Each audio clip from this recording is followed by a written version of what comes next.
Education मतलब मेरो government अफिसमा अब डिस्ट्रिक्ट एजुकेसन अफिस भनेर आउँछ मिनिस्ट्री अफिस हेल्थ अफिस यो अफिसहरूको सरकारी अफिसमा स्यालेरी बाँड्ने बेलामा हामीले नर्मली जनवरी बनाउँदाखेरि चाहिँ salary account debit to cash गर्थ्यो होइन जस्तै मानोस् 6000 स्यालेरी बाँडेर salary account debit to cash मेरो नर्मल थियो नि जनवरी एन्ट्री बनाउने बेलामा स्यालेरी डेबिट गरेँ क्यास क्रेडिट गरेँ होइन अनि सरकारी अफिसहरूमा चाहिँ गरे त स्यालेरी डेबिट नै हो तर हामी वर्ड के लेख्दैनौँ स्यालेरी लेख्दैनौँ डेबिट बी इम्प्लोइ रेम्युनरेसन होइन यो लेख्छौँ अनि क्रेडिटमा पनि पैसा पेमेन्ट गरेको भए म्याम डिटिसिओ लेखेको काम पुगिहाल्थ्यो नि डिटिसिओ ट्रेजरी सिङ्गल अकाउन्ट भनेर लेखे हुन्थ्यो नि होइन तर यहाँ बिचमा धेरै कुराहरू आउँछन् के भन्दा स्यालेरी सँगसँगै यो इम्प्लोइ रेम्युनरेसन सँगसँगै अरू एलाउन्सहरू पनि बाँडिरहेको हुन्छ अनि अर्को इम्पोर्टेन्ट कुरा सबभन्दा बुझ्नुपर्ने कुरा के भन्दा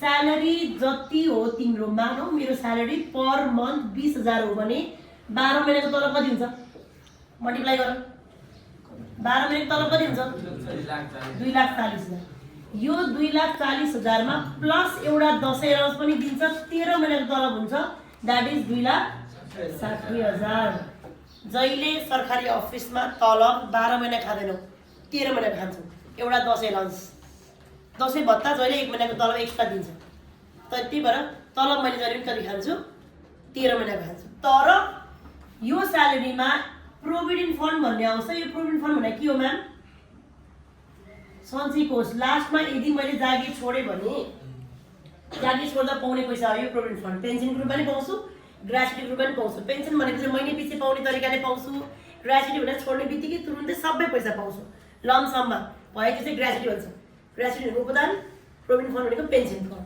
पेन्सनको पैसा महिने पछि आउँछ नि हो त्यो यसैबाट दिने हो यो दिनको लागि अहिले हामी जागिर खाइरहेको चाहिँ काट्छ काटेर लगाएर सञ्चय कोषमा थुपारिदिन्छ र आफ्नो पनि है 10% मेरो 10% गभर्नमेन्ट अब गभर्नमेन्ट अफिस भन्यो भने दुईटा कुरा बुझ्नु पर्यो एउटा दशैं अलाउन्स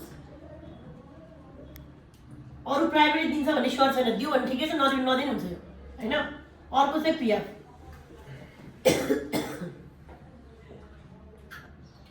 मा 10% चाहिँ मेरो काटेर दिन्छ स्यालेरीको हैन अर्को 10% चाहिँ सरकारले थपेर दिन्छ के बुझ्यौ हो सरकारी अफिसमा काम गर्यो भने फाइदा यही देखेर मान्छे जागिर खान जाने हो मेरो सञ्चय कोष काटिदिन्छ अनि मेरो सट्टा उसले नै हालिदिन्छ डबल 20% मेरो जम्मा बसिरहेको हुन्छ जम्मा भइरहेको छ अनि अन्तिममा हामीले जागिर छोडेपछि कि महिने पछि खान्छु कि एकैचोटि पैसा लम्सम खान्छु भन्ने लोभले चाहिँ हामीले यो जागिर खाने हो के सरकार अब district education office district electricity office यस्तो कुरा सुन्ने बित्तिकै तिमीले तलब मलाई 13 महिनाको दिनुपर्छ भन्नुपर्छ है अनि यो 10% निकाल्ने बेलामा म्याम यो 13 महिनाको 10% निक्लिदैन के 12 महिनाको 10% निक्लिन्छ 2,40,000 12 महिनाको तलब हो नि त 12 महिनाको तलब 2,40,000 हो के न हो अनि त्यसमा 2,40,000 को 10% चाहिँ 24,000 चाहिँ मेरो काटिन्छ मैले तलब 24,000 काटेपछि मात्रै पैसा पाउँछु अनि प्लस अर्को चाहिँ सरकारी अफिसले हालिदिन्छ तिम्रो कुन अफिसमा काम गरेको त्यो अफिसले हालिदिएर टोटल सञ्चय कोष फन्डमा कति जान्छ 48,000 हेर है तिमीहरूले 13 महिनाको तलब मल्टिप्लाई गर्दा 2,60,000 आएको छ तर मैले 10% लिने बेलामा चाहिँ 12 महिनाको तलबको 10% लिन्छु के यति कुरा बुझ्नु पर्यो बुझ्यौ के भनेर मैले सरकारी अफिसमा काम गर्यो भने 13 महिनाको तलब पाउँछौ अनि अर्को सँगसँगै बुझ्ने कुरा के भन्दा सञ्चय कोष काट्छ पनि मेरो तलबबाट 10% काट्छ के को बेसिक स्यालेरी भनेको 12 महिनाको तलब पाउने चाहिँ 13 महिनाको हो तर सञ्चय कोष काट्ने चाहिँ 12 महिनाको मेरो मिल्ने तलब मैले जहिले क्याल्कुलेसन गर्दा 12 महिना मात्रै गर्छु नि त हामी जे पनि खर्च गर्यो एभ्री खर्चहरू 12 महिनाको गर्छु भने स्यालेरी पनि 12 महिनाको क्याल्कुलेसन गर्ने त्यो 12 महिनाको चाहिँ 10% लिने तर मैले पाउने चाहिँ 13 महिनाको फेरि बुझ्यौ कुरा हो अनि यसमा अरू पनि काट्ने कुरा के हुन्छ एउटा काटे मैले पीएफ है अर्को पनि काट्छ सीआईटी भनेको सिटिजन इन्भेस्टमेन्ट ट्रस्ट अहिले पहिला चाहिँ पीएफ मात्रै थियो अहिले हाम्रो मलबारको पालामा चाहिँ अहिले रिसेन्टली 5-10 वर्ष चाहिँ भयो सीआईटी पनि आछ यो पनि लाइक पीएफ जस्तै हो तिम्रो स्यालेरीबाट कट्टा गरेर काटेर डिपोजिट गर्ने ट्रस्ट हो यो पनि जागिर छोड्दा पाउने पैसा हो पहिला चाहिँ सञ्चय कोष मात्रै सुन्थ्यौँ हामी अहिले चाहिँ नागरिक लगानी कोष हो यो नागरिकको लगानी गरिदिने, त्यो कोषबाट पछि फेरि छुट्ने बेलामा फेरि दिने। यो चाहिँ तिम्रो इच्छा हो, नट कम्पलसरी। तिमीलाई लगेर लगानी गर्न मन छ भने आफ्नो स्यालेरीबाट केही पैसा झिकेर लगेर लगानी गरे हुन्छ। यसमा 10% 20% फिक्स छैन। It is not fixed. तिम्रो इच्छाले जति डिपोजिट गर्न चाहन्छौ त्यति। अब यो किन गरेको त म्याम? यो यति डिपोजिट चाहिँ किन गरेको? यति डिपोजिट चाहिँ किन गरेको भन्दा ट्याक्स तिर्ने बेलामा मेरो स्ल्याब रेटमा जान्छ क्या ट्याक्स, होइन? 5 लाखसम्म 1%। अनि मेरो तलब 5 भन्दा बढ्न थाल्यो भने मेरो पैसा कमाइ जति 5 बाट बढेर मानौ 8 लाख हुन्छ भने बाँकीको 2 लाखको 10%। अनि यो त 7 लाख भयो, अझै 1 लाख बाँकी छ, त्यसको तलब चाहिँ 20%। यसरी जान्छ स्ल्याबमा। भनेपछि मैले कतिसम्म चाहिँ 1% तिरे हुँदो रहेछ? 5 लाखसम्म। अब म 10%मा जान मन लागेन भने मानौ मैले 6 लाख कमाउँछु होइन, म 6 लाख कमाउँछु, त्यो 1 लाखको म 10% ट्याक्स किन तिर्छु भनेर यो 1 लाख चाहिँ तिमीले सिआइटीमा गएर इन्भेस्ट गर्यो भने तिम्रो तलब कति भयो? जम्मा 5 लाख मात्रै भयो के? बुझ्यौ? तिम्रो तलब 5 भन्दा बढी भयो, मलाई 10% ट्याक्स तिर्न मन छैन, म यो स्ल्याबमा जान चाहन्न भन्ने छ भने त्यो बढी भएको पैसा चाहिँ लगानी कोषमा गएर जम्मा गरिदियो भने ट्याक्स त जोग्यो नि, सरकार ट्याक्स तिर्नु परेन नि। अनि मेरो पैसा पनि मैसँग छ, कोसँग छ? अहिले सिआइटीमा गएर मैले इन्भेस्ट गरेर यसमा ब्याज पनि आउँछ। फाइदा बुझ्यौ? हो, यो सिआइटी चाहिँ मलाई प्लानिङ गर्न दिएको हो सरकारले, नागरिक लगानी कोषमा ट्याक्स। अब तिमीले मानौ यो लगानी गरेन, अब तिमी यहाँ जान्छौ 10% ट्याक्स तिर, 1 लाखको 10% ट्याक्स हुन्छ 10,000, 10,000 सरकारले ट्याक्स तिर 90,000 हातमा पैसा पाउँछ। 90,000 हातमा पैसा लिनु राम्रो कि बरु 1 लाख सिधै गरेर जम्मा गरिदिनु राम्रो? जम्मा गरिदिनु राम्रो। अनि त्यसको ब्याज पनि आयो र बुझ्छौ? भनेपछि हामीलाई के दिएको? यो अप्सन दिएको है। यसमा चाहिँ यति नै 10 र 10 भन्ने कुरा छैन, जति मलाई चाहिँ त्यति इन्भेस्ट गर्न पायो, तिम्रो इच्छाको। अब यो पनि मेरो स्यालेरीबाट काट्ने भयो। अब मैले 6 लाख तलब पाइरहेको थिएँ, 1 लाख त यहाँ गयो होइन, 10% मेरो काट्यो, 10% सरकारले दियो। अनि त्यसपछि जाउँ क्रेडिटमा अरू ट्याक्स पनि काट्छ कहिले। इन्कम ट्याक्स, ट्याक्स मानौँ मैले तिर्नु पऱ्यो 10,000 अथवा 11,000 ट्याक्स तिर्नु पऱ्यो, त्यो ट्याक्स तिर्नु पऱ्यो पनि घटाउँछु, त्यही भएर क्रेडिटमा आयो। अनि अर्को एउटा घटाउने कुरा छ जुन हामीले पढिसकेका छौँ, एडभान्स ल्याएछ भने मानौँ म मेरो तलब पैसा पाउँदैछु, त्यसमा मैले एउटा फर्निचर किन एडभान्स लिएर गएको थिएँ, मैले के गरेको छैन, क्लियर गरेको छैन। क्लियर नगर्यो भने सरकारले के गरिदिन्छ? तिमीले हाम्रो अफिसको खाएको पैसा घटाइदिनु पऱ्यो नि तलबबाट। म त्यही भनेको थिएँ नि, यदि उसको नेम लेख्ने, पोस्ट लेख्ने कारण के हो भन्दा उसको तलबबाट कट्टा गर्न पाइन्छ भनेर लेख्या भने भन्थ्यो नि हामी होइन। यहाँ गएर एडभान्स लिएको छ भने पनि उसको अब के को लागि एडभान्स लिएको? मानौँ यो मिस्टर यो राम भन्ने हो अरे, मिस्टर अकाउन्टेन्ट मिस्टर रामले फर्निचरको लागि एडभान्स ल्याएको थियो, फर्निचर एन्ड फिक्सर। अब अहिले के गरिदियो? हामीले क्लियर गरिदियो। के गरेर क्लियर गरिदियो? उसले फर्निचर ल्याएर क्लियर गरिदियो हो र? उसले फर्निचर ल्याएन, पैसै खाइदियो, खाइदिएको भएर उसको तलबाट कट्टा गरेर क्लियर गरिदियो, लिएर गएको थियो 50,000। यसरी बुझ्यो नि? फर्निचर किन्यो भने ठिक छ, क्लियर गरिन्छ, किनेन भने उसको तलबाट काटिन्छ, काट्यो र बुझ्यो?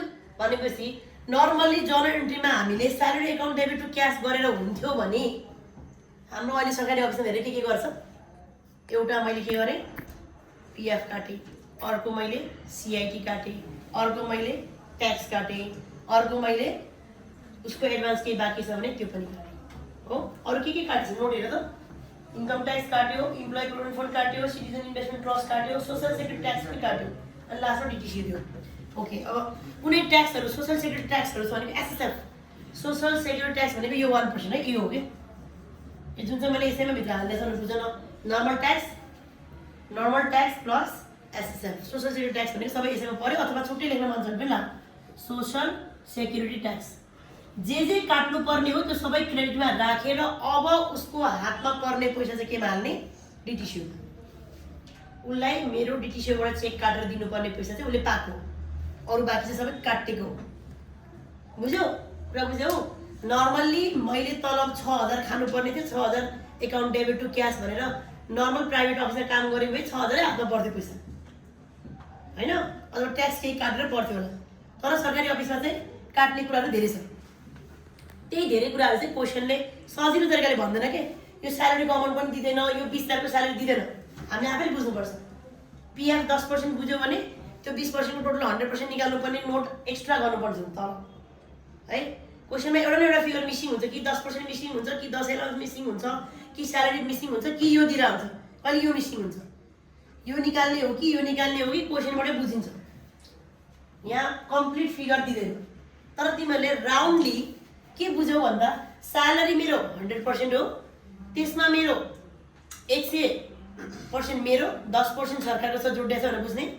अनि त्यसमा पिएफ काटेँ मैले 20%, सिआइटी फिक्स छैन, जति राख्ने हुन्छ क्वेसन जे भने त्यही राख, इन्कम ट्याक्स पनि क्वेसनले जे भन्छ त्यही राख्ने, अनि एडभान्स पनि क्वेसन त्यहाँ राख्ने, तपाईँ राख्नु पर्दैन, यो जहिले पनि हुन्छ भन्ने छैन एडभान्स चाहिँ। अनि एसएसटी भने ट्याक्सै हो, जे ट्याक्स दिन्छ त्यो जहिले पनि क्रेडिटमा हाल।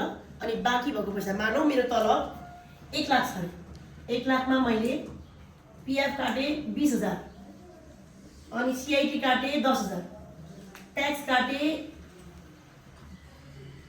1,000, अनि एडभान्समा मेरो 5,000। ल भन कति पैसा मेरो हातमा पाउँछ र? 1 लाखमा पिएफ 20,000 काटेँ, कति बाँकी रह्यो? 80, 80मा सिआइटी डिपोजिट गरेँ 10,000, कति बाँकी रह्यो? 70, 70मा 1,000 इन्कम ट्याक्स काटेँ, कति भयो? 69। त्यसपछि यो 5,000 घटाउ कति आयो? 69मा 64, 64मा एसएसटी चाहिँ छ 4,000, कति आयो? 60। अब उसको हातमा क्यास मेरो तलब पर्यो है, मैले तलब खाएँ भन्दा चाहिँ कति पायो उसले? जम्मा 60 मात्रै पायो म्याम, बुझ्यौ? ओके, अफिसले 20,000 काट्न त काट्यो, ठिक छ मैले माने। अब यो काटेको उसले खाइदिने हो र होइन नि? काटेको त त्यही ठाउँमा ल डिपोजिट गरिदिनु पऱ्यो नि। हो, अब उसले के काट्यो र? पिएफ काट्यो, डेबिटमा ल्याऊ, अर्को सिआइटी काट्यो, त्यो पनि डेबिटमा ल्याऊ, इन्कम ट्याक्स काट्यो, त्यो पनि डेबिटमा ल्याऊ, के काट्यो सबै डेबिटमा ल्याऊ, इन्कम ट्याक्स। अनि एसएसटी एउटा एडभान्स मात्रै डेबिटमा ल्याउने, किनभने उसले पहिला अलरेडी डेबिटमा भएको हुनाले क्रेडिटमा ल्याऊ। यो काटेका कुराहरू हामीले अफिसमा राखेर खाइदिने होइन, ठाउँ ठाउँमा जम्मा गरिदिने। पिएफको सञ्चय कोषमा जम्मा गरिदियो, यो नारी लगानी कोषको अफिसमा गएर जम्मा गरिदियो, यो ट्याक्स सरकारले तिर्दियो, खातामा गएर जम्मा गरिदियो, एसएसटी पनि सरकारले तिर्दियो है। यो तिरेपछि चाहिँ तिम्रो पैसा जसरी पनि उसको तलब जतिको सबै जाने नै हो, हामी सबै खाने होइन, सबै जाने नै हो यो पैसा। तर के गरेँ मैले? यो deducted amount deposited into concern office, deducted amount deposited into concern office, ठाउँ ठाउँमा गएर जम्मा गरिदिने। हाम्रो अफिसको तलब चाहिँ पुरै नै जान्छ हाम्रोबाट, हामीले खाने चाहिँ होइन, तर हामीले चाहिँ पाउँदैनौँ। जसले काम गरे उसले पुरै पैसा चाहिँ पाउँदैन, काटिदिन्छ, काटेको पैसा ठाउँ ठाउँमा लगेर जम्मा गरिदिन्छ। अफिसको चाहिँ पुरै पैसा युज हुन्छ, पुरै दिएको जस्तो देखिन्छ, तर कर्मचारी चाहिँ पुरै पैसा हातमा पाउँदैन। यति कुरा हो। हेर त, फर्स्टमा मैले तिमीलाई रेमुनेसनको काट्न सिकाएँ, 4 नम्बरको पोइन्टमा काट्न सिकाएँ, काटेको पैसाहरूलाई डिडक्टेड अमाउन्टलाई डिपोजिट गर्न सिकाएँ। पछाडिको being deducted amount deposited into concern account, आफ्नो एकाउन्टमा जम्मा गर्न सिकाएको। त्यही भएर स्यालेरीको क्वेसन आयो, दुईचोटि हिसाब गर्नुपर्छ, एकचोटि काट्ने, अर्कोचोटि डिपोजिट। बुझ्यौ? Thank you.